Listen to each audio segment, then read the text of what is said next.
Drone Rusia terekam menyelinap masuk ke bangunan tempat bersembunyi tentara Ukraina dan meledak di dalamnya. Rekaman momen serangan brutal tersebut diunggah di Telegram pada Kamis, 27 Februari 2025. Dalam keterangan unggahan disebutkan, inilah cara drone Rusia menyerang personel Ukraina di Pokrovki.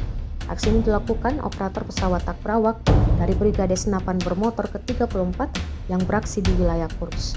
Mereka mengklaim tentara Ukraina tidak dapat bersembunyi dari drone serat optik bahkan di dalam ruangan.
Download Tribun X sekarang, menghadirkan lokal menjadi Indonesia.